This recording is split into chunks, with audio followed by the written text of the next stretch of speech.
Hello everyone, स्वागत है आपका इस चैनल पर। मैं हूँ नंदिनी और बाल थोड़े उबड़ खाबड़ हो रहे हैं, but that's fine according to me. आज हम बात करने वाले हैं कि कैसे हम बातों के जाल में फंसते हैं लोगों के। हमें किसी की डांट का या किसी की इंसल्ट का असर इससे नहीं पड़ता क्योंकि वो इंसल्ट हमारे अंदर एकदम से चली गई।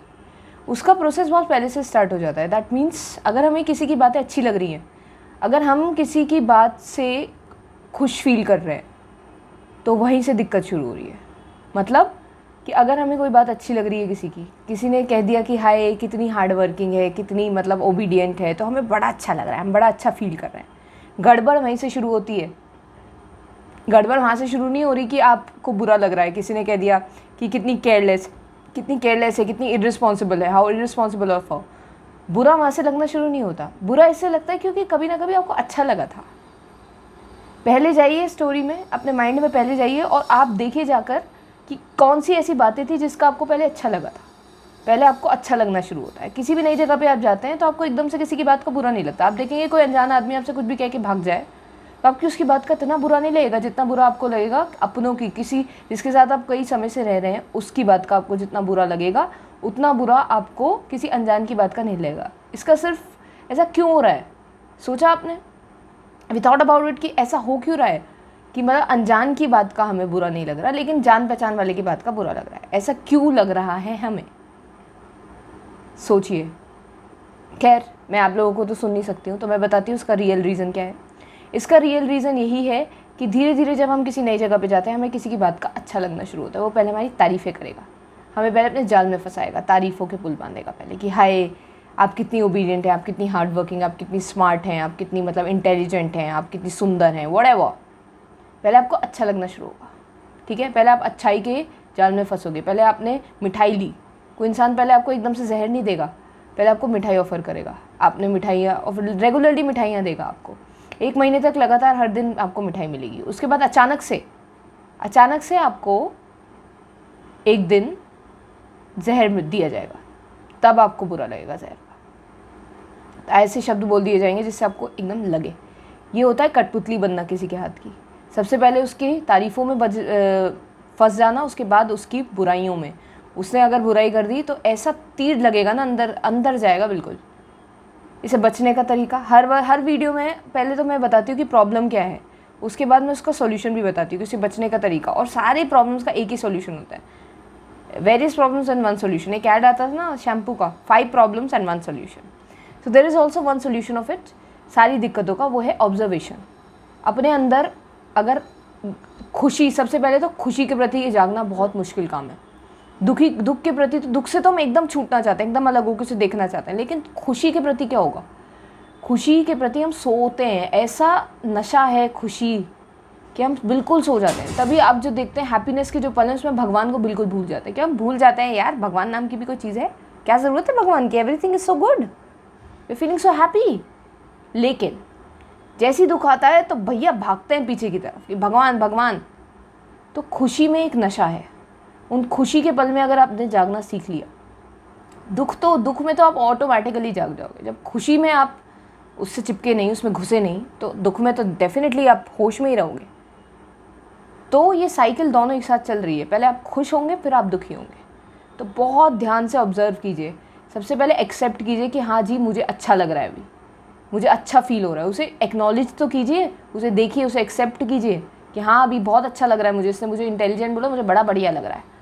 उसे एक्सेप्ट कीजिए, that I accept this thought, I accept this feelings, I accept whatever she has said, I accept the physical part, the mental part and emotional part of it.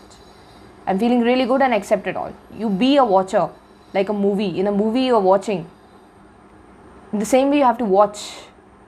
फिर दुख का जो पल आएगा उसमें भी सेम कि I accept everything and I watch it and I am accepting it and I'm watching it. That's it. And I'm separate from it. That's the thing that you have to go towards.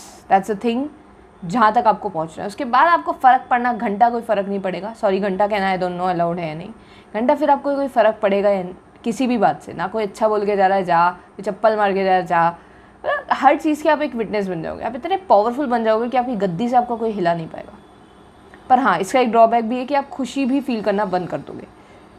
लोग इसी चक्कर में कभी witness नहीं बनना चाहते क्योंकि खुशी भी चली जाती है उनकी। वो सोचते हैं वो खुशी का वो जो नशा है उसे खोना नहीं चाहते। They don't want to become a witness. अगर वो मेडिटेशन स्टार्ट भी करते वो बोर होकर पक जाते हैं कि यार कितनी बोरिंग लाइफ है, same to same, there is no drama. आपको क्या लगता है लोग जानबूझ के ड्रामा चुन रहे हैं? हमने दुख ने हमें नहीं पकड़ रखा, हमने दुखों को पकड़ रखा है क्योंकि हम बोर हो जाते हैं बिना दुखों के। There is no drama, we are looking for drama. हम मसाला मूवीज़ देखते हैं, मसाला सीरियल्स देख रहे हैं, we are reading spicy books and everything. Why? Because we need drama, we need some fluctuations in our life. We have chosen this, हमने चुना इसे, ये हमारे पीछे नहीं, हम इसके पीछे पड़े हुए हैं। चलो उस बारे में किसी और दिन बात करेंगे, बट टुडे आज का टॉपिक यही था कि पहले हम खुशी वाली, जो हमें चीज़ें खुशी देती है उसके जाल में फंसते हैं, उसके बाद हम जो चीज़ हमें दुख पीड़ा देती है उसके जाल में फंसते हैं। तो पूरा साइकिल यहाँ ख़त्म होती है। सिर्फ दुखी दुख के जाल में नहीं फंस रहे हैं आप। तो देखिए अपने अंदर, देखने की कला सीखिए, या तो मैंने कहा कुछ और पकड़ लीजिए जिससे ये सब ऑटोमेटिकली छूट जाए। प्रेइंग, किसी की कोई ऐसा मंत्र पकड़िए जिससे पकड़ के आप सब छूट जाइए, या फिर आप इसे देखना सीखिए, छोड़ना सीखिए। इसे देख के खुद ही छूट जाती है चीज़ें, बट देखना सीखिए। मेल्स के लिए देखना ज़्यादा आसान रहता है और फीमेल्स के लिए प्रेइंग ज़्यादा आसान रहती है, यू नो, क्योंकि उसे ऑलरेडी देयर इज़ समथिंग जिसका सपोर्ट लेके आप छूट सकते हो। Okay, that's it for today, thank you for watching. और जो भी मेरे सब्सक्राइबर्स हैं, I really am very thankful to you. वैसे तो मुझे अटैच नहीं होना चाहिए सब्सक्राइबर्स से भी, लेकिन हूँ तो मैं इंसान ही ना, बीच बीच में अटैच हो ही जाती हूँ। लेकिन असलियत में इस चैनल की शुरुआत मैंने सिर्फ इसलिए की थी ताकि मैं असलियत को बाहर ला सकूँ, मैं असलियत में जी सकूँ और दूसरों की भी उस जो असलियत उनके अंदर रहती है उस पर ज़रा थोड़ा खटखटा सकूँ उनका दरवाज़ा कि यार बाहर आओ तुम भी।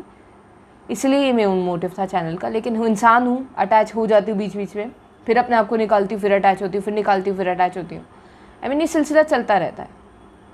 But thank you so much for watching, giving your time to me, thank you very much. अच्छा लगा हो, अगर सच में दिल से सही लगा हो तो लाइक वाइक किया करो, कमेंट किया करो और सब्सक्राइब मर्ज़ी है आपकी, मैं फोर्स नहीं करूँगी क्योंकि मैं बड़ी चिढ़ जाती थी कि यार सब्सक्राइब बोलते रहते हैं ये।